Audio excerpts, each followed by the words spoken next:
হয়তো আমরা সামলাতে পারি, কিন্তু প্রকৃতি যখন আমাদের বিপর্যয় ডেকে আনে, উপরওয়ালা যখন বিপর্যয় ডেকে আনে, সেটা থামানো খুব কষ্টকর হয়ে যায়। এই কারণে হয়তো আহ যুগে যুগে মানুষের আহ যেই ধর্মাচরণ, ধর্মের সৃষ্টি। আপনারা জানেন পৃথিবীতে প্রায় আমার মনে হয় 4300 ধর্ম আছে। আপনারা জানেন, মানে হয়তো এর চেয়ে বেশি আছে, কম হবে না। এই 4300 যে ধর্ম আছে, সেই 4300 ধর্মের প্রত্যেকটা মানুষই তার আচরণগতভাবে, ধর্মীয় দৃষ্টিকোণ থেকে, নীতিগতভাবে, তার শাস্ত্রীয় দৃষ্টিকোণ থেকে, মানে তার গ্রন্থগত দৃষ্টিকোণ থেকে, স্মৃতি শ্রুতি প্রত্যেকটার দৃষ্টিকোণ থেকে ওনারা ধর্মীয় আচরণ করে এই পৃথিবীটাকে আজকে আধুনিক সভ্যতায় রূপ দিয়ে এতটুকু এনেছে। তো আমরা সবাই ধর্মীয় আচরণ আমাদের মধ্যে অবশ্যম্ভাবী। এটা না থাকলে মানুষের মধ্যে মানুষের ভ্রাতৃত্ববোধ, মানুষের মধ্যে মানুষের সহনশীলতা, সহমর্ম সহমর্মী যে মনোভাবগুলো, মানবীয় গুণাবলীগুলো, এগুলো কখনো আসলে মানে দৃশ্যমান হয় না। এগুলো না থাকলে পৃথিবীটা এমনিতেই বিপর্যয়ের মুখে চলে যাবে। আর পৃথিবী বিপর্যয় মানে, পৃথিবী বিপর্যয় যদি যখন প্রকৃতি কন্ট্রোল করে, তখন কিন্তু সেটাকে আর থামানো যায় না। যেটার কথা আপনারা একটু আগেই বললেন, কেউ ওয়েদারের কথা বলছিলেন, নয় আবহাওয়া, এই প্রসঙ্গেই বললাম। যাই হোক, তো যাই হোক, আপনারা জানেন যে পৃথিবীতে 4300 যেটা ধর্মের কথা বলেছি, তো এখন যেটা সেটা হচ্ছে আমরা আজকে হিন্দু আইন নিয়ে কথা বলবো। তো আমরা জানি যে পৃথিবীতে এত ধর্ম থাকা সত্ত্বেও কিন্তু খুবই দৃশ্যমান 800 কোটি মানুষ পৃথিবীর মধ্যে বসবাস করে প্রায়।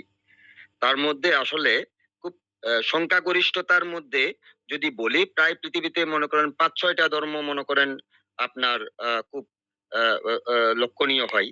তার মধ্যে মনে করেন যে ইসলাম ধর্ম, হিন্দু ধর্ম, বৌদ্ধ ধর্ম, চীনা লৌকিক একটা ধর্ম আছে, তাওইজম যেটাকে বলে, ইহুদি ধর্ম, শিখ ধর্ম, হ্যাঁ, এগুলো খুবই দৃশ্যমান। যেমন এগুলো যেমন ইসলাম ধর্মের, খ্রিস্ট ধর্ম এবং হিন্দু ধর্ম, বিশেষ করে এই তিনটা ধর্ম এবং বুদ্ধ ধর্ম, এই চারটা ধর্মের লোকজনই কিন্তু বেশি দৃশ্যমান পৃথিবীর বুকে। যাই হোক, তো আপনারা যেই সাবজেক্টটা, আমাকে কি শুনতে পাচ্ছেন? মানে কেউ একজন রেসপন্স করেন কাইন্ডলি। জি স্যার। আমাকে ক্লিয়ার শোনা জি যাচ্ছে? স্যার। জি স্যার। তো জি স্যার। আমরা আপনারা আমাকে দায়িত্ব দিয়েছেন আজকে হিন্দু আইন নিয়ে আমরা কথা বলবো। যাই হোক, আমি চেষ্টা করব হিন্দু আইন সম্পর্কে যে বেসিক্স আইডিয়া, সেটা যেন আপনারা খুব বেশি পরিমাণে না পড়ে, খুব অল্প পরিমাণে আমার সাথে থেকে যেন বুঝতে পারে। আমি সেই চেষ্টাটাই করব। যদি এই চেষ্টা সার্থক হয়, বা এটা যদি আপনারা যদি বুঝতে পারেন, আপনাদের যদি মানে স্বতঃস্ফূর্ত ভাবে, সাবলীল ভাবে যদি আমাকে যদি গ্রহণযোগ্যতা যদি এখানে আসে, তাহলে বুঝবো যে আমার সামান্যতম পরিশ্রমটুকু সার্থক হয়েছে। যাই হোক, চতুর্থ পত্র ডিসকাশন করব। চতুর্থ পত্রকে 4টি ভাগে ভাগ করছে: group A, group B, group C, group D.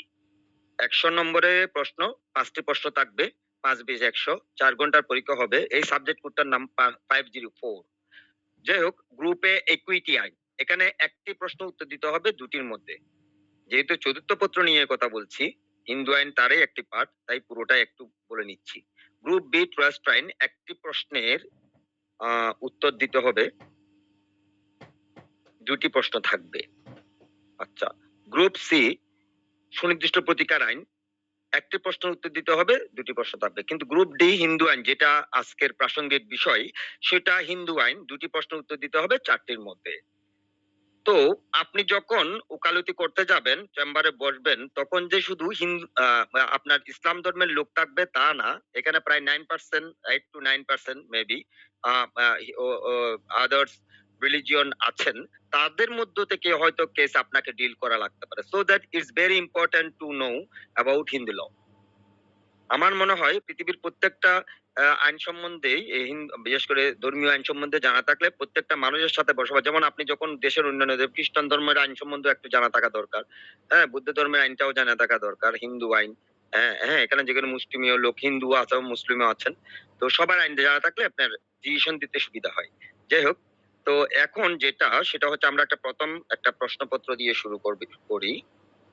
প্রথমটা হচ্ছে আমি এখানে দুটি প্রশ্ন যেহেতু থাকবে, একটি প্রশ্নের সাথে ক ক গ গ এভাবে আপনার কয়েকটা প্রাসঙ্গিক প্রশ্ন থাকবে। তো সেগুলোর উত্তরও ঠিক যথাযথভাবে ওভাবে দিতে হবে। প্রত্যেকটারই মান আপনি মনে করেন এখান থেকে ৪ টার প্রশ্নের উত্তর দিতে হবে। আমি কয়েকটা রেখেছি। ৪ টার উত্তর দিতে হবে। ৪ টা মনে করেন ৪ ৫ ২০, একটাতে ৫ করে থাকবে। এরকম করে থাকবে আরকি। তো আপনার সেরকম সময় জ্ঞান নিয়ে আপনি লেখাটুকু লিখলেন। তো প্রথম প্রশ্ন থাকবে হিন্দু কে, হিন্দু কারা, হিন্দু কাকে বলে? আমার আলোচনার বিষয় এটা।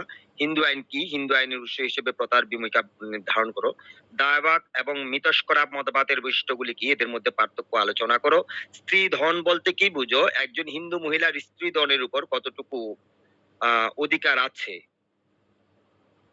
তারপর কি উদ্দেশ্যে একজন হিন্দু বিধবা তার স্বামীর sorry,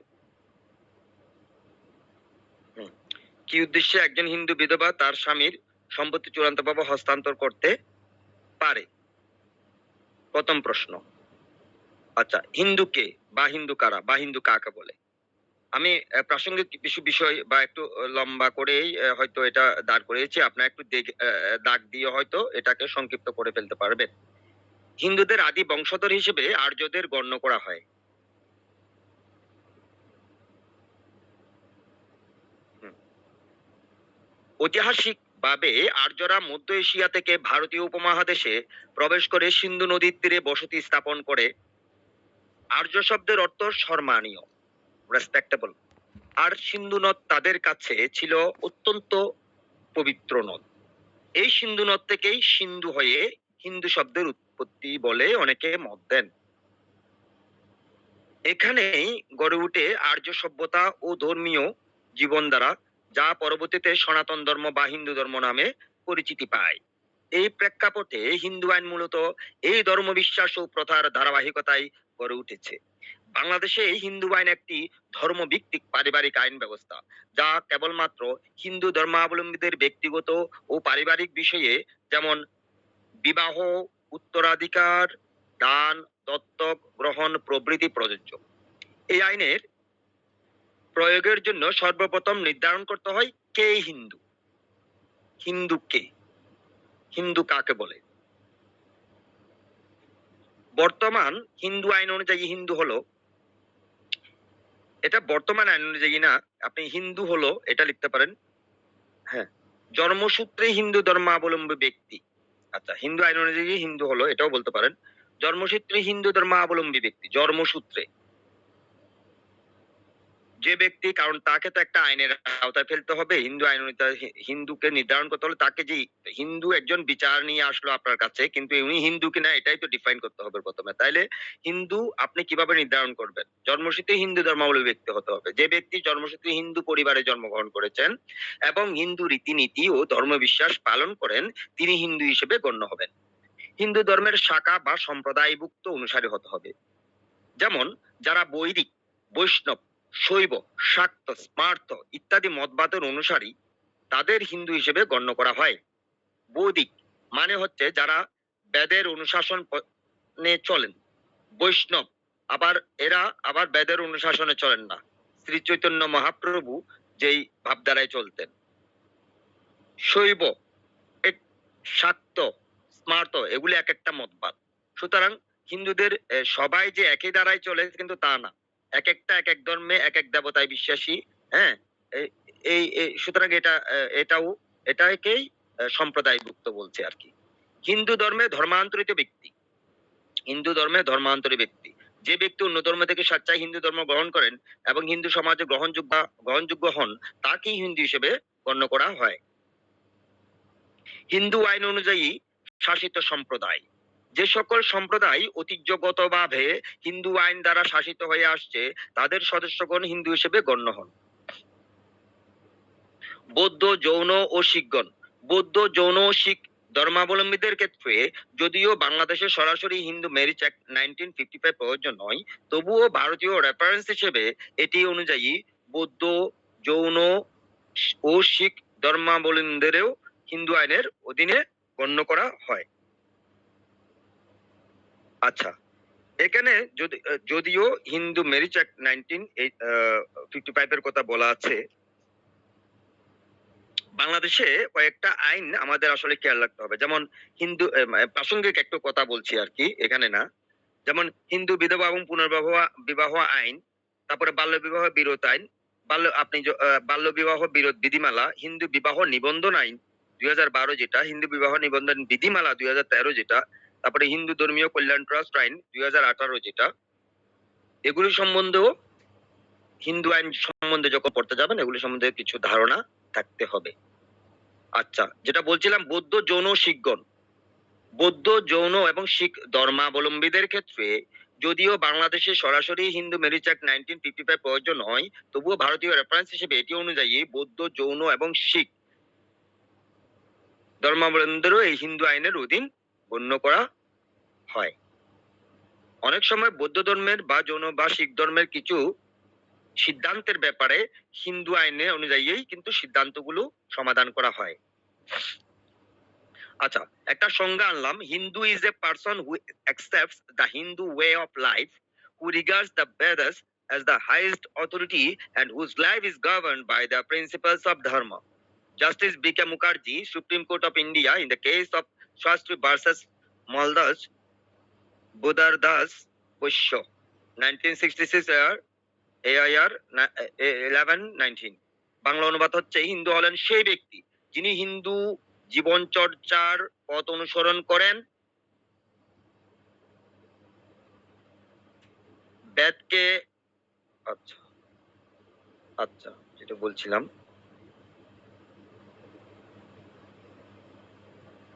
হিন্দু হলেন সে ব্যক্তি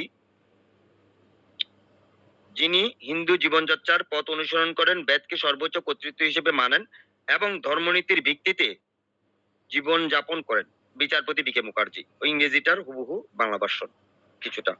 এই রায়টি ভারতীয় সুপ্রিম কোর্টের একটি মাইলফলক রায় হিসেবে গণ্য হয়।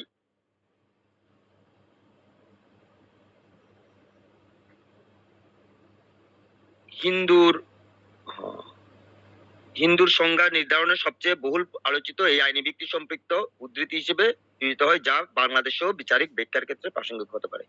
উপসংহার: বাংলাদেশে হিন্দু আইন মূলত প্রথা, ধর্মীয় গ্রন্থ, বিচারিক নজির এবং পুরাতন ব্রিটিশ ভারতীয় আইনসমূহের ভিত্তিতে গঠিত। হিন্দু হিসেবে গণ্য হবার জন্য জন্মসূত্র, ধর্মান্তর বা হিন্দু সমাজে গ্রহণযোগ্যতা মুখ্য ভূমিকা পালন করে থাকে। আচ্ছা, আপনি হিন্দু কাকে বলে এটার খুব সংক্ষেপে যদি বলেন, এই স্লাইড এই টুটা আমরা আপনাদের পিডিএফ পাবেন, স্লাইড এই টুটাই আপনি বলে ফেললে হয়ে যাবে। হিন্দু তাকে বলে জন্মসূত্রে যিনি হিন্দু ধর্মাবলম্বী ব্যক্তি, হিন্দু ধর্মের সম্প্রদায়ভুক্ত, এই যে হেডলাইন গুলো মনে থাকলে হয়ে যাবে। আসলে বিষয়টা, বেসিক বিষয়টা বোঝাটাই হচ্ছে মুখ্য। হিন্দু আইন কি? আরেকটা প্রশ্ন চলে যাচ্ছে, তাহলে হিন্দু আইন নিয়ে যেহেতু পড়ছি, তো হিন্দু আইনটা কি এটা একটু জানি। বাংলাদেশে হিন্দু আইন বলতে হিন্দু ধর্মাবলম্বীদের পারিবারিক ও ব্যক্তিগত জীবনের বিভিন্ন বিষয়, যেমন যেমন বিবাহ, উত্তরাধিকার, দত্তক গ্রহণ, তারপর স্ত্রীধন, দেবোত্তর সম্পত্তি ইত্যাদিকে নিয়ন্ত্রণকারী আইন সমষ্টিকে বোঝায়। এই আইন একক কোনো কোডিফাইড ল বা বিধিবদ্ধ আইন নয়, বরং এটি বিভিন্ন ধর্মীয় শাস্ত্র, সামাজিক প্রথা, বিচারিক নজির, ব্রিটিশ শাসন আমলের প্রণীত কিছু আইনের সমন্বয়ে গঠিত। বাংলাদেশে হিন্দু আইন চর্চার মূল ভিত্তি হলো দায়বাগা স্কুল বা হিন্দু ল, যা প্রাচীন হিন্দু ঋষি জিমুত বাহন দ্বারা রচিত। এটি মূলত উত্তরাধিকার আইন, দত্তক গ্রহণ ও সম্পত্তির ভাগ বাটোয়ারার ক্ষেত্রে প্রযোজ্য। বাংলাদেশি হিন্দু আইনের উৎসসমূহ হচ্ছে ধর্মশাস্ত্র ও স্মৃতি, যেমন মনুসংহিতা, যাজ্ঞবল্ক্য স্মৃতি। তারপর দায়বাগা স্কুল অফ হিন্দু ল বাংলাদেশের আদালতে অনুষ্ঠিত। ব্রিটিশ আমলে প্রণীত কিছু আইন, যেমন Hindu women's rights to property act 1937, Hindu gains of learning act 1930, বিচারিক নজির ও কেস ল, আদালতের রায়ে নির্ধারিত দৃষ্টান্ত, বিচারিক নজির ও কেস ল, সামাজিক প্রথা ও রীতিনীতি। উপসংহারে বলতে পারি, বাংলাদেশে আপনি যাই প্রশ্ন লিখবেন, আমি এমন ভাবে রেখেছি, ভূমিকা একটু কিছু লিখলেন, ভূমিকা লিখলে লিখতে বলতে বিষয়বস্তু, তারপর উপসংহার, এই 3টা ধাপে লিখে ফেললে শেষ।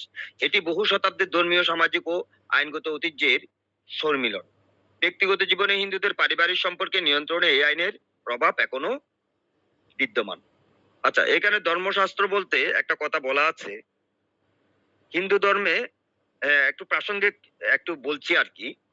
হিন্দু ধর্মের কিছু গ্রন্থাদি, কিছু যেমন এই হিন্দু ধর্ম বলে যে হিন্দু ধর্মের 4টি ভিত্তিতে হিন্দু ধর্ম প্রতিষ্ঠিত: বেদ, স্মৃতি, সদাচার এবং বিবেকের বাণী। এই 4টি হচ্ছে হিন্দু ধর্মের মূল ভিত্তি, মূল স্তম্ভ বলে। বেদ, স্মৃতি, সদাচার ও বিবেকের বাণী। বেদটা হচ্ছে ওই যে বৈদিক কথাটা বললাম না, যে বৈদিক বেদ, এই বেদ থেকেই বৈদিক, বৈদিক থেকে বেদ। যাই হোক, এই বেদের 4টি ভাগ, যেমন ঋগ্বেদ, সামবেদ, যজুর্বেদ, অথর্ববেদ, এই 4টি বেদ। তো এই সম্প্রদায়ের এই বেদটা হচ্ছে মূলত শ্রুতি। শ্রুতি মানে কি? ভগবান প্রদত্ত বা ঈশ্বর প্রদত্ত বা আল্লাহ প্রদত্ত যেগুলো, এগুলোকে শ্রুতি বলতে পারে। আচ্ছা, আল্লাহ এখানে আমি প্রাসঙ্গিক যদি এভাবে বলি যে যেহেতু হিন্দু ধর্মের, তা আমি যদি বলি যে ঈশ্বর প্রদত্ত বা ভগবান প্রদত্ত বা আমাদের সৃষ্টিকর্তা প্রদত্ত, এটা বলতে পারি। খুবই গ্রহণযোগ্যতা আছে। সৃষ্টিকর্তা, যিনি সৃষ্টি করেছেন, সবাইকে সৃষ্টি করেছেন। এখানে 4,300 ধর্মের প্রত্যেকটা মানুষকে সৃষ্টি কিন্তু একজনই করেছেন। ঠিক আছে? আমাদের পরিবার, ওই যে ওয়েদার যিনি বলেছেন, ভেরি ভেরি ইম্পর্টেন্ট ওয়েদার। ঠিক আছে? আবহাওয়া, ওয়েদার, এটা অত্যন্ত ইম্পর্টেন্ট। এটার প্রাসঙ্গিক ক্রমেই, ঠিক আছে, পৃথিবী কি হচ্ছিল, এক সময় জলমগ্ন ছিল, জল থেকে আমার বরফ যুগ, তারপরে পাথর যুগ। এভাবে কিন্তু পৃথিবীটা এক এক বা এক এক ধর্ম হয়তো এক এক মতানুসারী আছেন এখানে। সো এক এক ভাবে পৃথিবীটা সৃষ্টি করেছেন। যেটাই যেভাবে সৃষ্টি হোক না কেন, আমরা আমাদের প্রয়োজনে ধর্মটাকে সৃষ্টি করেছি। এবং আমাদের মধ্যেও ধর্মের প্রত্যেকটা ধর্মে কিন্তু সদাচারের কথা বলে, সুন্দর কথা বলে, সুন্দর আচরণের কথা বলে।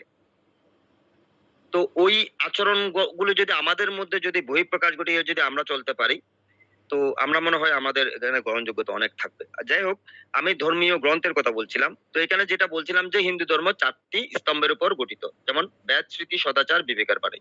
এখানে বেদ বলতে শ্রুতিকে বোঝাচ্ছে। শ্রুতি মানে হচ্ছে যেটা শুনে, মানে যেটা সৃষ্টিকর্তা প্রদত্ত। তো সৃষ্টিকর্তা প্রদত্ত কি?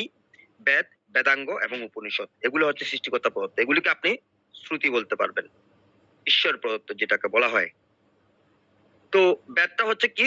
4 ভাগে বেদ: ঋগ্বেদ, সামবেদ, যজুর্বেদ, অথর্ববেদ। এই 4টি বেদ, যেখানে বলা থাকে স্তুতি, প্রার্থনা, যজ্ঞবিধি, এ সমস্ত এই বিষয়াদি থাকে আর কি। এটা প্রায় আনুমানিক 150 খ্রিস্টপূর্বে, 150 থেকে হ্যাঁ, এটার আহ, আসছে আর কি। বেদাঙ্গ শিক্ষা, ব্যাকরণ, ছন্দ, বিনিরুক্ত, এটা হচ্ছে বেদ পাঠের সহায়ক শাস্ত্র। উপনিষদ, 108টি উপনিষদ আছে, প্রধান হচ্ছে 12টি। ঠিক আছে? আচ্ছা, এরপরে যদি আমি আসি স্মৃতিতে, এখানে যে স্মৃতির কথা বলা আছে, স্মৃতিতে, স্মৃতি হচ্ছে মূলত, এটা হচ্ছে মনুষ্য প্রণীত, মানুষ যেগুলি সৃষ্টি করেছেন, সমাজনীতি, ধর্মাচার বিষয়ক যেগুলি, সেগুলি হচ্ছে স্মৃতি। এই স্মৃতির মধ্যে ধর্মশাস্ত্রে কি কি পড়ে? যেমন পুরাণ, 18টি পুরাণ আছে হিন্দুদের। তারপরে রামায়ণ, মহাভারত, ভগবত গীতা, এগুলো নিত্যকর্ম, এগুলো হচ্ছে আপনার এক একটা স্মৃতি। যাই হোক, এখন বেদ, উপনিষদ, পুরাণের কথা বললাম, ইতি কথা বললাম। এটা হচ্ছে হিন্দু আইনের, যখন আপনি দর্শন করতে যাবেন, তখন হিন্দু আইনের দর্শনে, হিন্দু আইন নিয়ে যখন তর্ক করতে যাবেন, তখন অনেক সময় এই যে সমস্ত ধর্মগ্রন্থের যেই ভিত্তি, যে যেই উদাহরণ, এগুলো অনেক সময় রেফারেন্স হিসেবে কিন্তু চলে আসে। যে কারণে ধর্মগ্রন্থের কথাগুলো বললাম। এরপরের প্রশ্নটা যাই। হিন্দু আইনের উৎস হিসেবে প্রথার ভূমিকা নির্ধারণ করো। প্রথা, কাস্টম। বাংলাদেশে হিন্দু আইন মূলত পারিবারিক এবং ব্যক্তিগত বিষয়ে প্রযোজ্য, যেমন বিবাহ, উত্তরাধিকার, দত্তক সম্পত্তি ইত্যাদি। এই আইনের উৎসসমূহের মধ্যে একটি গুরুত্বপূর্ণ উৎস হলো প্রথা।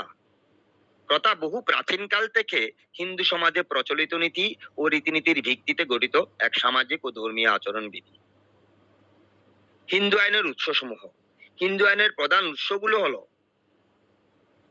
শ্রুতি, ওই যে বেদ, একটু আগে যেটা বললাম, স্মৃতি, সরি, আচার মানে সদাচার, প্রথা মানে কাস্টম, বিচারিক নজির, জুডিশিয়াল ডিসিশন যেটাকে বলে, ধর্মশাস্ত্রের ভাষ্য, ওই যে একটু আগে ধর্মগ্রন্থের কথাগুলি বললাম, কমেন্ট্রিজ এবং ডাইজেস্ট, এগুলি হচ্ছে হিন্দু আইনের উৎসসমূহ। আপনি হিন্দু আইনের ব্যাখ্যা করতে গেলে, কোনো রেফারেন্স পাইলে, কোনো সমাধান করতে হলে, কোনো কেস লড়তে হলে এই বিষয়গুলি সম্বন্ধে আপনাকে ধারণা নিয়েই ওই মামলা লড়তে হবে। এর মধ্যে প্রথা বা কাস্টম একটি গুরুত্বপূর্ণ ও কার্যকর উৎস হিসেবে বিবেচিত। আচ্ছা, প্রথার সংজ্ঞা। প্রথা হলো সমাজে দীর্ঘকাল ধরে প্রচলিত এবং বাধ্যতামূলকভাবে অনুসৃত এমন একটি আচরণ বিধি যা আইনি বৈধতা লাভ করেছে। হিন্দু আইনে প্রথার বৈশিষ্ট্য ও ভূমিকা, প্রথার প্রাধান্যতা, এগুলো কয়েকটা হেডলাইনে ভাগ করে নিতে পারেন। প্রথার প্রাধান্যতা, স্থানীয় প্রথার আইনি বৈধতা, নারীর অধিকার সংক্রান্ত প্রথা মানে কাস্টম ইত্যাদি। এখানে একটা রেফারেন্স টানলাম, প্রথার প্রকারভেদ, প্রথা অনুসারে বিচার। তাহলে প্রথার বৈশিষ্ট্যগুলো হচ্ছে প্রথার প্রাধান্যতা, যেখানে ধর্মশাস্ত্র নীরব অথবা ধর্তবোধক, সেখানে প্রথা অনুসারে বিচার করা হয়। দায়ভাগা ও মিতস্করা উভয় স্কুলে প্রথার গুরুত্ব আছে। দায়ভাগা এবং মিতস্করা দুটা হচ্ছে পদ্ধতি, এটা অঙ্ক করার ক্ষেত্রে কাজে লাগবে। এখানে হিন্দু আইনে ছোট্ট দুটি অঙ্ক আছে, কিভাবে সম্পত্তির বিভাজন হয় সেটা আমি আপনাদেরকে করিয়ে দিব আশা করি। এবং আমি আমার দুটা অঙ্ক থাকবে, দুটা অঙ্কে আশা করি একদম ভেরি সিম্পল, আপনারা সবকিছু বুঝে যাবেন এবং আশা করি আপনারা যথাযথভাবে উত্তর দিতে পারবেন। ওকে, তো যেটা বলছিলাম, যেখানে ধর্মশাস্ত্র নীরব অথবা ধর্তবোধক, সেখানে প্রথা অনুসরণে বিচার করা হয়। প্রাসঙ্গিক একটা কথা বলি, এখানে তো ইকুইটি অ্যাক্ট আছে না, ইকুইটি অ্যাক্ট। তো যেহেতু ইকুইটি অ্যাক্ট আছে, ইকুইটি অ্যাক্ট মানে হচ্ছে কি, ইকুইটি অ্যাক্ট মানে হচ্ছে আপনারা এই 12টা ম্যাক্সিমের উপরে যে ইকুইটি অ্যাক্ট চলে সেটাই তো equity act. Equity follows the ল।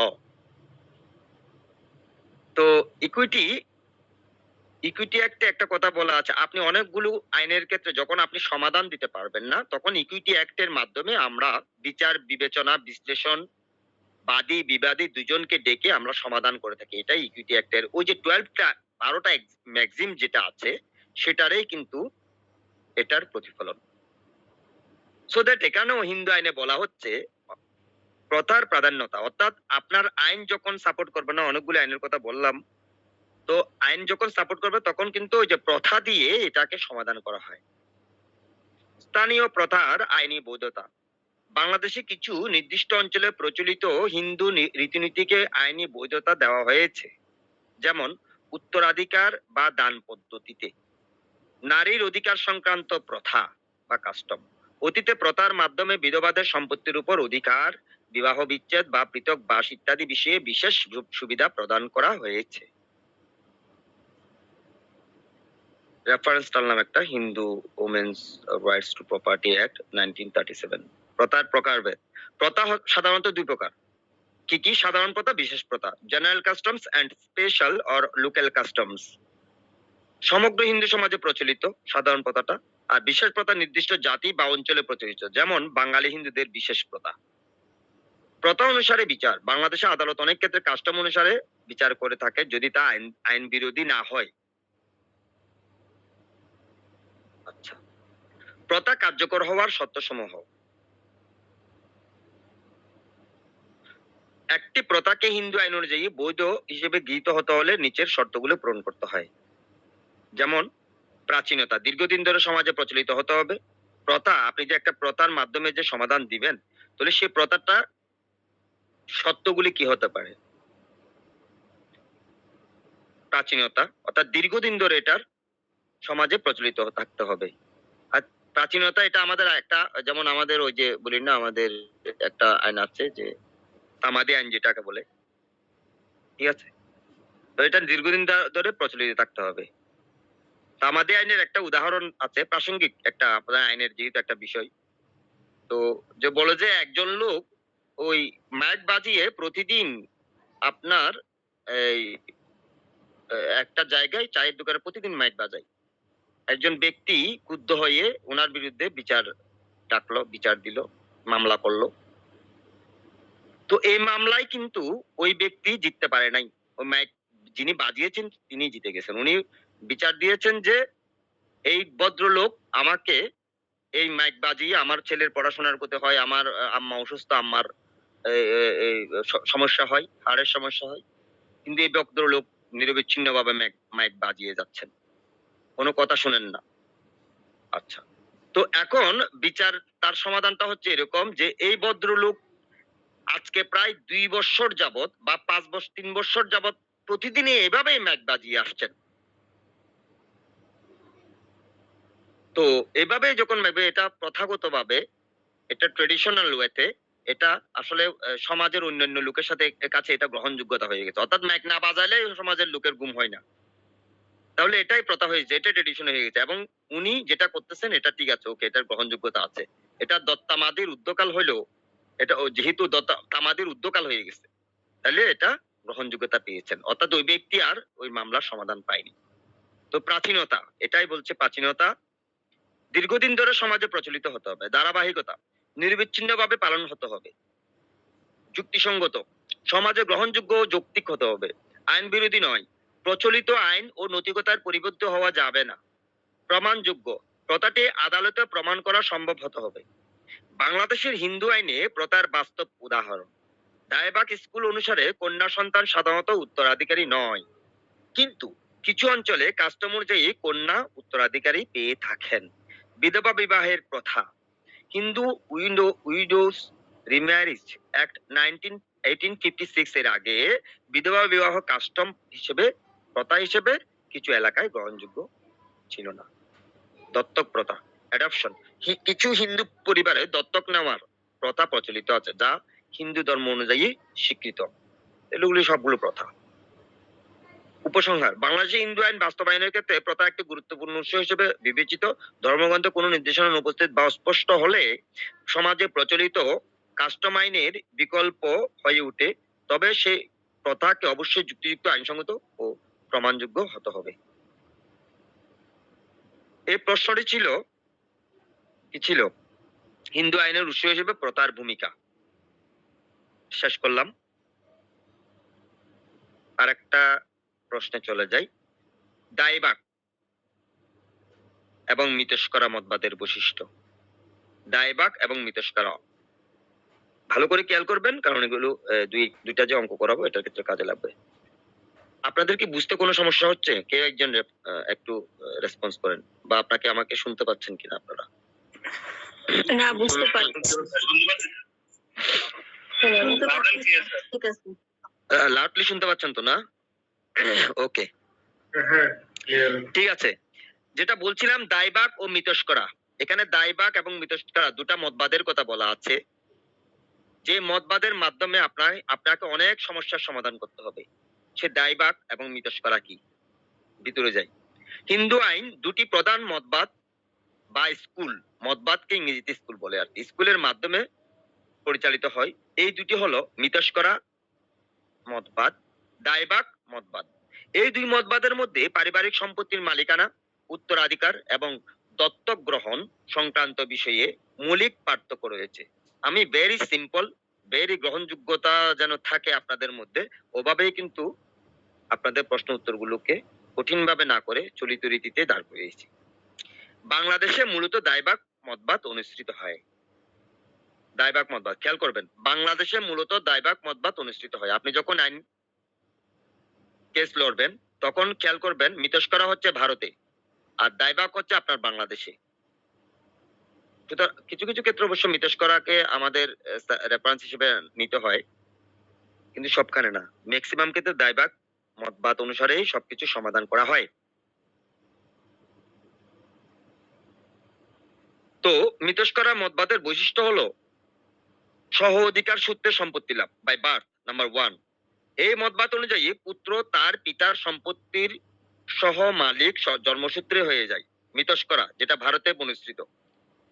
উদাহরণ, পুত্র জন্মের পর পরেই পারিবারিক সম্পত্তিতে অধিকার পায়।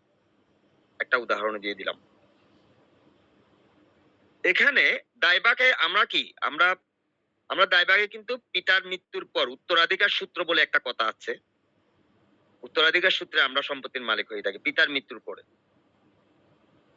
এটাই হচ্ছে দায়ভাগ। তাই যাই হোক, এটা হচ্ছে তাহলে মিতস্করা পদ্ধতির কথা বলছিলাম। মিতস্করা পদ্ধতির বৈশিষ্ট্য হচ্ছে, একটা হচ্ছে বলছে যে পুত্র জন্মের পর পরে পারিবারিক সম্পত্তির অধিকার পায়। জন্মের পর পরেই। সম্মিলিত পরিবার ব্যবস্থা মানে জয়েন্ট ফ্যামিলি, যৌথ পরিবার যাকে বলা হয়। মিতস্করায় পারিবারিক সম্পত্তি সম্মিলিতভাবে ব্যবস্থাপিত হয়। পরিবারের সবাই পেয়ে থাকে সম্পত্তি। উত্তরাধিকার কেবল পুরুষরাই পায়। মিতস্করা পদ্ধতিতে নারীরা সাধারণত পারিবারিক যৌথ সম্পত্তির অধিকারী হতে পারে না। এক্সেপ্ট কিছু মানে কিছু ব্যতিক্রমী ছাড়া আর কি। পিতার অধিকার খুবই সীমিত। পিতার অধিকার খুবই সীমিত। পিতা সম্পত্তি নিজের ইচ্ছা মতো সরি বিক্রি বা দান করতে পারেন না। পুত্রের অধিকার রক্ষা করতে হয়। উত্তর ভারত, গুজরাট, মহারাষ্ট্রে প্রচলিত এটি মূলত ভারতের উত্তর ও পশ্চিম অঞ্চলে অনুষ্ঠিত হয়। যে সমস্ত দেশে মিতস্করা পদ্ধতি আপনার প্রচলিত দেশের নাম উত্তর ভারত, গুজরাট, মহারাষ্ট্রে প্রচলিত। এটি মূলত ভারতের উত্তর ও পশ্চিম অঞ্চলে অনুষ্ঠিত হয়। এটাই হচ্ছে মিতস্করা পদ্ধতি। এবার আসি দায়ভাগ পদ্ধতি। মৃত্যুর পর সম্পত্তি অর্জন, যেমন দায়ভাগ মতে পুত্র পিতার জীবদ্দশায়, পিতা মারা গেলে সম্পত্তিতে কোনো অধিকার পুত্র পিতার জীবদ্দশা অর্থাৎ বেঁচে থাকলে সম্পত্তিতে কোনো অধিকার পায় না। এটা হচ্ছে মৃত্যুর পর সম্পত্তি অর্জন করতে হবে। আচ্ছা, পিতা মৃত্যুবরণ করলে উত্তরাধিকার সূত্রে পুত্র সম্পত্তি পায়। পিতা যদি মারা যায় তাহলে উত্তরাধিকার সূত্রে পুত্র সম্পত্তি পায়। ইচ্ছে করলেই কিন্তু পুত্র, বাবা আমাকে সম্পত্তির ভাগাভাগ ভাগ করে দাও, আমি তোমার উত্তরাধিকারী। নো, বাংলাদেশের দায়ভাগ মতে কিন্তু সেই পুত্র সম্পত্তি পাবে না। নট অনলি দ্যাট, পিতা যদি পুত্রকে যদি সম্পত্তি লিখিত আকারেও দিয়ে দেয়, তাহলে সেই পুত্র যদি, এখানে ভরণ পোষণ আইন বলে একটা কথা আছে, সেই পুত্র যদি, তখন আপনি আবার আরেকটা আইনে চলে যাবেন। তো সব পুত্র যদি পিতাকে যদি ভরণ পোষণ যদি না দেয়, তাহলে কিন্তু সে সে সম্পত্তির মালিক হতে পারে না। সে সম্পত্তি বুক করতে পারবে না, মালিক হতে পারবে না। ভরণ পোষণ দিতে হবে। পিতা মাতার ভরণ পোষণ আইনে সেটা মেনশন করা আছে। ভরণ পোষণ কিভাবে দিতে হবে, পিতা মাতাকে রেসপেক্ট করতে হবে, ভরণ পোষণ দিতে হবে। যাই হোক, ব্যক্তিগত মালিকানার গুরুত্ব। পিতার সম্পত্তির উপর তার পূর্ণ অধিকার থাকে এবং তিনি ইচ্ছে মতো তা দান বা বিক্রি করতে পারবেন। পিতার সম্পত্তির উপর তার পূর্ণ অধিকার থাকে, অর্থাৎ মিতস্করা পদ্ধতিতে কি হয়, পিতা ইচ্ছে করলে কিন্তু সম্পত্তি বিক্রি করে দিতে পারেন না, পিতার অধিকার কম, যেটা ভারতে অনুসৃত। কিন্তু বাংলাদেশের আইনে বলছে পিতা ইচ্ছা করলেই পুত্রকে বঞ্চিত করে, পুত্র তার বিপদে যাবে, পুত্র তার অন্যায় করবে, অবিচার করবে, পিতা ইচ্ছে করলে সেই সম্পত্তি বিক্রি করে যা ইচ্ছা তা করতে পারবে। ইচ্ছে মতো, দেখেন এখানে বলা আছে তিনি ইচ্ছে মতো তা দান বা বিক্রি যা ইচ্ছে তা করতে পারবেন, যদি পুত্র অবাধ্য হয়, অনুগামী না হয়, উচ্ছৃঙ্খল হলে। নারীর অধিকার স্বীকৃত। মাতাও উত্তরাধিকারী হিসেবে সম্পত্তির অংশ পেতে পারে। যখন অঙ্ক করাবো তখন খুব সুন্দর করে আপনাদেরকে বুঝিয়ে দেব। আমাদের অনেকে বলে না, আমার মা কিসের সম্পত্তি পাবে, হিন্দুরা বলে তো, কিন্তু না, এখানে মাতারও কিন্তু উত্তরাধিকারী হিসেবে সম্পত্তির অংশ পান। তাহলে তিনি কোন জীবদ্দশায় পান আর কি। যাই হোক, এটা বিস্তারিত অঙ্কে বলবো। যৌথ মালিকানার ধারণা দুর্বল। এখানে সম্পত্তি ভাগ হয়ে যায় এবং ব্যক্তি মালিকানা প্রতিষ্ঠিত হয়। ছেলে বাবার সম্পত্তি পাবে, ওই যে ব্যক্তি মালিকানা, অর্থাৎ ছেলে মেয়ে, ছেলে মেয়ে যারা আছে, মা বাবা যারা আছে, ওই যে আইন অনুযায়ী পাবে। কিন্তু যৌথ মালিকানা যেটা ভাই বোন, ওদের একদম বিস্তর ভাবে যায় না আর কি, অত দূর যায় না, তবে ক্ষেত্রে বিশেষে যায়। বাংলাদেশে, বাংলাদেশ, পশ্চিমবঙ্গ, আসাম, উড়িষ্যায় প্রচলিত বাংলাদেশ দায়ভাগ অনুসারে হিন্দু পারিবারিক আইন প্রচলিত। কোন কোন জায়গায় দেখেন, বাংলাদেশ, পশ্চিমবঙ্গ, পশ্চিমবঙ্গে যে ইন্ডিয়ার যে পশ্চিমবঙ্গ আছে, তো সেখানেও কিন্তু এই দায়ভাগ প্রথাটা আছে। আসাম, যেহেতু আচ্ছা, আসাম, উড়িষ্যা, এই চারটা জায়গায় এই দায়ভাগ প্রথা প্রচলিত। আশা করি দায়ভাগ এবং মিতস্করার যে বেসিক্স একটা আইডিয়া, সেটা আপনারা পেয়েছেন। আরেকটু আইডিয়া দিচ্ছি, চলে যাই। তফাৎমূলক, তফাৎসূচক তুলনা, মালিকানা লাভ। একটু লিখলেন আর কি, অর্থাৎ এই প্রশ্নের উত্তরে লিখলেন। এটার আলাদা মিতস্কার এবং দায়ব্যাকের আমি একটা পার্থক্য এনেছি। তো এখানে বলছে মালিকানা লাভ জন্মসূত্রে, এটা হচ্ছে উত্তরাধিকার সূত্রে। ভেরি সিম্পল, যদি আপনি বুঝতে চান। এই তথ্যটুকু মনে রাখলে আপনি পুরো জিনিসটা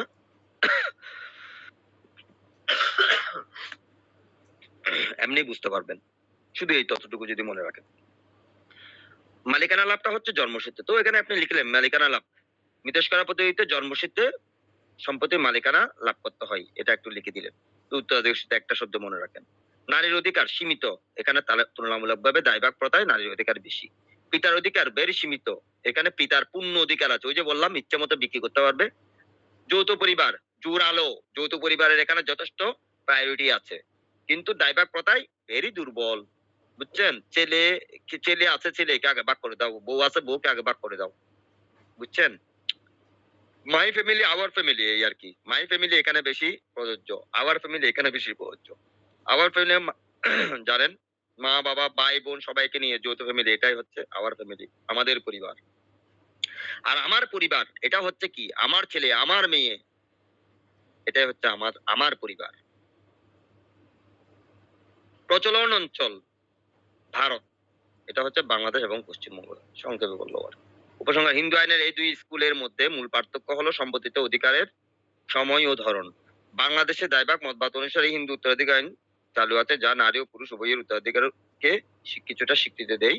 ফলে দায়ভাগ মতবাদ অধিক গ্রহণযোগ্য ও প্রাসঙ্গিক বলে বিবেচিত হয়।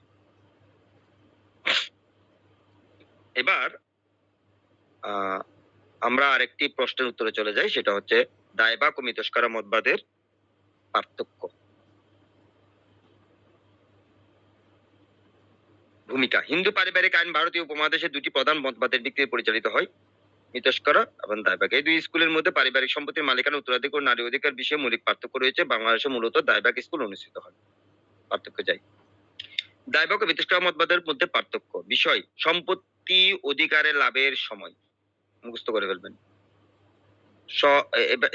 তারপরে পিতার অধিকার, নারীর অধিকার, হেডলাইন গুলো, পারিবারিক কাঠামো, উত্তরাধিকার সূত্র, প্রচলন অঞ্চল, মতবাদের প্রবর্তন। সম্পত্তির অধিকার লাভের সময়, জন্মের সময় থেকে অধিকার জন্মে। পিতার মৃত্যুর পর সম্পত্তির অধিকার লাভ হয়। পিতার অধিকার, পিতার সম্পত্তি ইচ্ছে মতো বন্টন করতে পারে না, কিন্তু পিতার সম্পত্তি ইচ্ছে মতো বন্টন করতে পারেন, এটা লিখলে হয়ে যায়। পিতা সম্পত্তির উপর পূর্ণ অধিকার রাখেন, মানে ইচ্ছে মতো বন্টন করতে পারেন, এটা লিখেন। নারীর অধিকার, নারী সাধারণত পারিবারিক যৌথ সম্পত্তিতে অংশীদারি নয়। দেখেন, নারী সাধারণত পারিবারিক যৌথ সম্পত্তিতে অংশীদারি নয়, কিন্তু নারী উত্তরাধিকার সূত্রে সম্পত্তি পেতে পারেন, সেটা জীবদ্দশায়। আপনি মারা গেলে, এই যে সান, আপনি মারা গেলে আপনি কি মনে করেন আপনি সম্পত্তির মালিক, আপনি যদি মারা যান, আপনার পুত্র যেরকম অধিকার হবে আপনার সম্পত্তির, ঠিক সেরকম আপনার বিধবা স্ত্রীও কিন্তু আপনার সম্পত্তির অধিকারী হবেন। তবে বিধবা স্ত্রী সেটা হচ্ছে জীবদ্দশায়, কিন্তু জীবদ্দশায় হলো সেই বিধবা স্ত্রীকে মনে করেন আপনি দ্বিগণ্ড সম্পত্তি।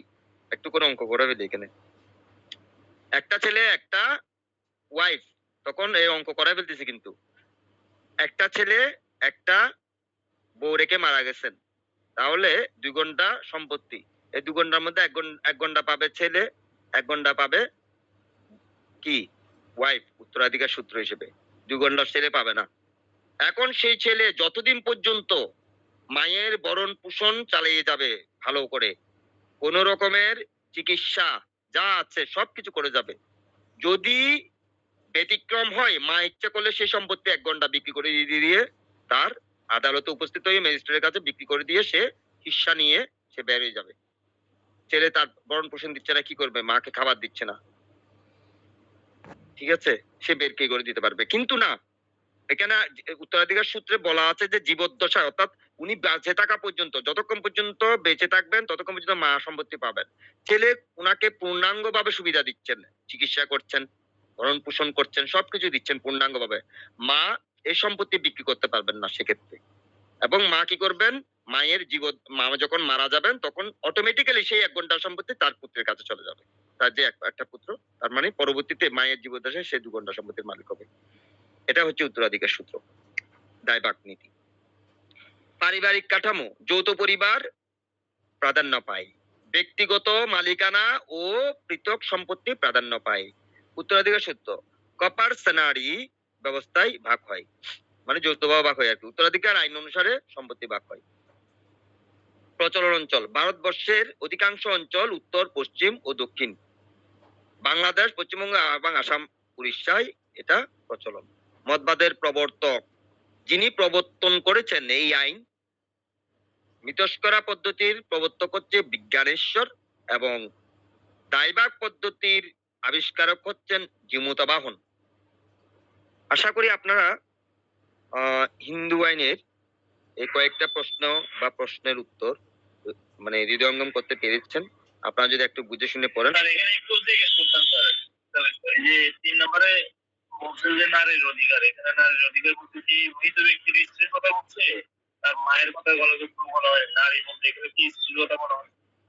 এখানে নারী, এই যে দেখছেন নারী সাধারণত এখানে বলতেছেন নারীর অধিকার। নারীর অধিকার বলতে নারী সাধারণত পারিবারিক যৌথ সম্পত্তিতে অংশীদার নয়। এখানে নারী বলতে আইনে যখন চলে যাবেন, এখানে মা হলে মা, বিধবা হলে স্ত্রী হলে স্ত্রী, সেটা যখন সম্পত্তি যখন আপনাদেরকে অঙ্ক করাবো তখন বুঝে দেবো এখানে কি স্ত্রী পাবে নাকি এটা তো আরেকটা পার্ট, নাকি মা পাবে, সেটা অন্য জিনিস। এখন নারী বলতে স্ত্রীও নারী, মাও নারী। এখানে ধরে নেন যে কোনো একজন নারীর কথা বলছে আর কি, ঠিক আছে?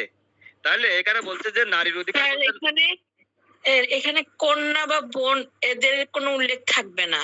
আপনি আপনি এখানে নারীর অধিকার বলতে এখানে জাস্ট আমি মিতস্কার এবং দায়ভাগের একটা পার্থক্য বুঝিয়ে দিচ্ছি। আপনারা যে প্রশ্নগুলো এখন করছেন যে কন্যা বা বোন, এটার যখন আমি অঙ্ক করাবো তখন আমি যদি একটা প্রশ্ন দিব যে আপনার এক কন্যা, এক ছেলে, এক বিধবা স্ত্রী রেখে মারা গেছেন, তখন সেই ক্ষেত্রে কন্যা কতটুকু পাবে, এই স্ত্রী কতটুকু পাবে, এটা হচ্ছে অঙ্কের ইস্যু, ঠিক আছে? অঙ্ক করাইলে তখন বুঝতে পারবেন।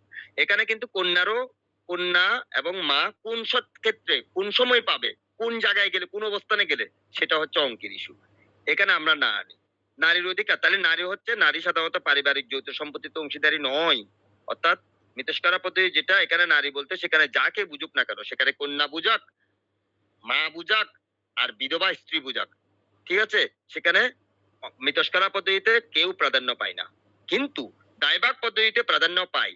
সেখানে তো একটা অর্থ বলেই দিলাম, যে একটা ইস্যু বলেই দিলাম যে বিধবা স্ত্রী মানে রেখে মারা গেছে, এখানে কন্যার কথাটা বলি নাই আমি, বিধবা স্ত্রী রেখে মারা গেছে, তাহলে বিধবা স্ত্রী একজন নারী, ইনি উত্তরাধিকার সূত্রে সম্পত্তি পাবেন। আশা করি বুঝতে পেরেছেন। আর কিছু? জি স্যার। ওকে, আমার মনে হয় এতটুকুই আমরা রাখতে পারবো। আরেকটা আছে স্ত্রীধন, আমি কি এটা পড়ায় ফেলবো? সময় আছে 10 মিনিট। রাহেন ভাই, আমি কি 10 মিনিটে পারবো এটা? সময় নিবো? স্যার, আগেরটুকুই থাক, এটা বাদ দেন। এটা পড়াইছেন অতটুকুই থাক। আচ্ছা, আমার মনে হয় অতটুকু থাক। রাহেন ভাই আছেন নাকি? জি দাদা। জি দাদা।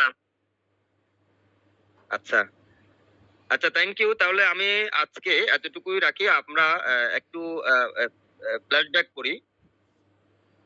এটা আবার একটু রিভিশন দিতে পারেন। আসলে হিন্দু আইনটা একটু কঠিন হচ্ছে গিয়ে অন্যান্য ধর্মের জন্য, ঠিক আছে? না, বিশেষ করে আমি যেমন উজ্জ্বলদা ওই যে মুসলিম আইনটা হিন্দু ধর্মে বা অন্যান্য ধর্মের জন্য একটু কঠিন লাগে, ঠিক সেম মুসলমান বা অন্য ধর্মের জন্য আবার হিন্দু আইনটা একটু কঠিন লাগে, এটা আচ্ছা, স্বাভাবিক। কঠিন বাবার কোনো ব্যাপার না। না, আপনি ফ্যান্টাস্টিক ক্লাস নিছেন, আর খুবই ভালো হয়েছে। আর উজ্জ্বলদা, মাঝখান থেকে আপনাকে একটু শুভেচ্ছা জানাচ্ছি, অনেক অনেক শুভেচ্ছা। আমাদের তো জানেন রেজাল্ট অনেক ভালো হয়েছে আলহামদুলিল্লাহ। আর সবাই মানে প্রশংসা করছে রাজস্ব আইনের যা ক্লাস করাইছিলেন আপনি বিগত বছরের, সবাই খুবই ভালো করছে রাজস্ব আইনে। আর আপনার ক্লাসের জন্যই সবাই গণিত আনসার করতে পারছে। তো আপনাকে ক্লাসের মাঝখানেই কনগ্রাচুলেশন জানাচ্ছি। আর আপনি আশা করি হিন্দু আইনটাও আমাদেরকে অনেক ভালো করে পড়াচ্ছেন, এটা আমরা ভালো রেজাল্ট করব হিন্দু আইনেও। ধন্যবাদ, আপনি কন্টিনিউ করেন। আচ্ছা, থ্যাংক ইউ রাহেন ভাই, thank you for the compliments. এটা এটা আসলে আমার চেষ্টা ছিল, যাই হোক আপনারা গ্রহণযোগ্যতা হয়তো বেশি ছিল। বক্তা এবং শ্রোতা দুজনের মধ্যে আসলে একটা রিলেশনশিপ যদি এখানে ক্রিয়েট না হয়, সো দ্যাট এটা আসলে খুব টাফ হয়ে যায়। হয়তো শ্রোতা হিসেবে বা ওনারা যেভাবে নিয়েছেন, তো সেটা হয়তো গ্রহণযোগ্যতা অনেক বেশি ছিল। তো ওনাদেরও তো মানে কমপ্লিমেন্টস পাওয়ার যোগ্যতা রাখে। যাই হোক, thank you very much. Hindu কে আমরা আলোচনার যে প্রাসঙ্গিক ইস্যুগুলো ছিল সেটা হচ্ছে হিন্দু কে বলেছিলাম, হিন্দু আইন কি, হিন্দু আইনের উৎস হিসেবে প্রথার ভূমিকা এবং দায়ভাগ এবং মিতস্করা পদ্ধতিটা কি। আমি খুব সংক্ষেপে যদি বলি, হিন্দুকে হিন্দুকে যারা হিন্দু বংশ উদ্ভূত তারাই হিন্দু। সিম্পল। যারা হিন্দু বংশ উদ্ভূত, হিন্দু ধর্মের অবলম্বী, হিন্দুর মত অনুসরণ করেন, যেমন বললাম যে হিন্দু ধর্ম 4টি ভিত্তির উপর দাঁড়িয়ে আছে। কি কি? বেদ, স্মৃতি, সদাচার, বিবেকের বাণী। বেদটাকে শ্রুতিকে বলা হচ্ছে। তাহলে এই 4টি ধর্মে 4টি মতবাদ, 4টি মূল যেখানে যারা ফলো করে তারাই হিন্দু ধর্মের।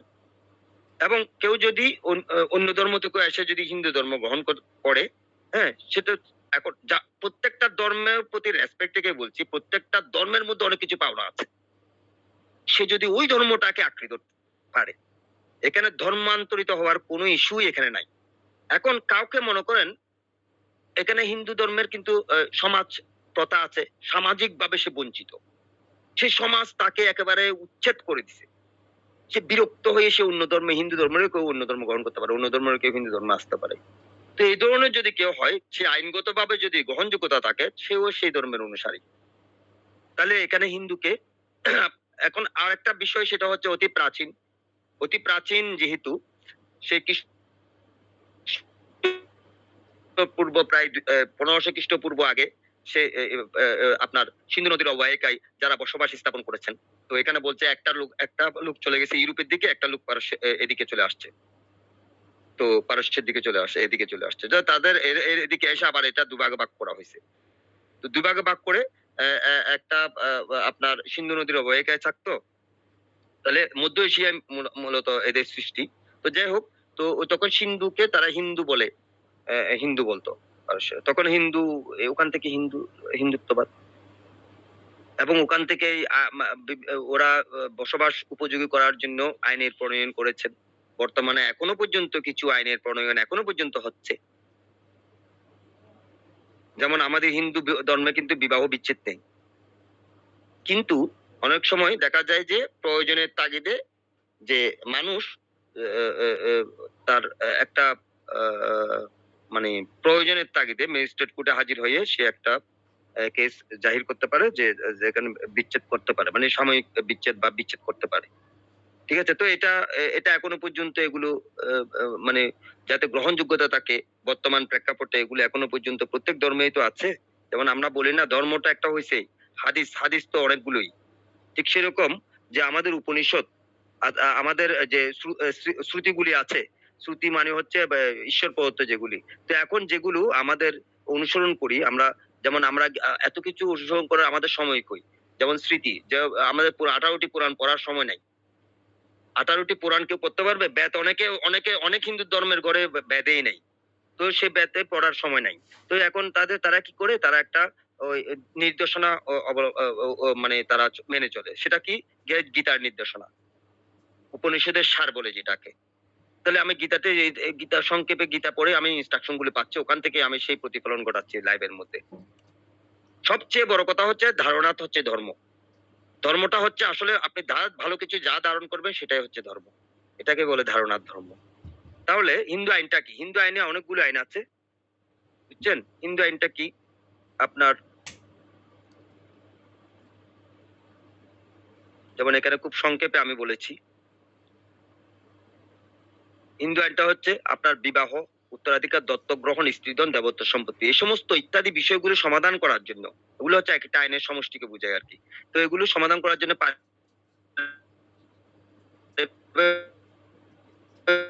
ব্যক্তিগত জীবনের বিভিন্ন বিষয় যেগুলো আছে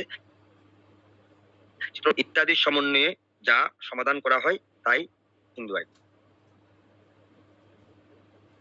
এই তাহলে আরেকটা বললাম প্রথা অনেকগুলো, যেমন আমার যদি প্রথাগুলি ব্যাখ্যা করি, যেমন শ্রুতি স্মৃতি আচার প্রথা বিচারিক নজির এগুলো হচ্ছে হিন্দু ধর্মের উৎস। এখন যদি প্রথা বলি খুব সংক্ষেপে, প্রথাগুলি কি? প্রথা হচ্ছে যেমন হিন্দু আইনের প্রথার বৈশিষ্ট্য হচ্ছে প্রথার প্রাধান্যতা। আচ্ছা, প্রথাগুলি কি? প্রথাগুলো হচ্ছে যেমন আপনি যেমন এখানে কিছু উদাহরণ দিলাম খুব সংক্ষেপে, মানে এখান থেকে সংক্ষেপে করাচ্ছি। বিধবা বিবাহের প্রথা, হ্যাঁ, বাংলাদেশে হিন্দু আইনের প্রথার বাস্তব উদাহরণ। তারপরে দত্তক প্রথা, হ্যাঁ, এগুলো হচ্ছে প্রথা। এই প্রথাগুলো আপনি পালন করার জন্য এখন আপনি ওই প্রাচীনতা, ধারাবাহিকতা, যুক্তিসঙ্গত কারণ এই সমস্ত এগুলো আপনি ব্যাখ্যা করবেন। এই তারপরে আরেকটা পড়ালাম কি আপনার আরেকটা ফ্ল্যাশব্যাক আর কি, দায়ভাগ মিতস্করা।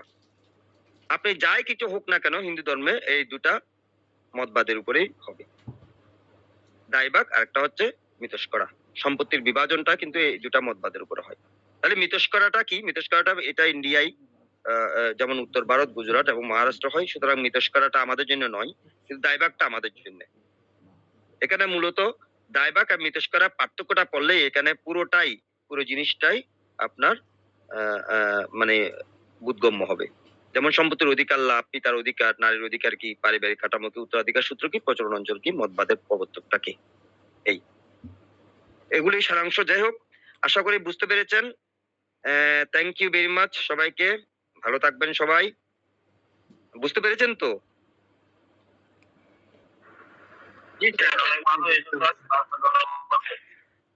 ধন্যবাদ উজ্জ্বল দা, অনেক অনেক আচ্ছা, ধন্যবাদ। ঠিক আছে, ওকে, ঠিক আছে, ভালো থাকেন সবাই। আজকে এত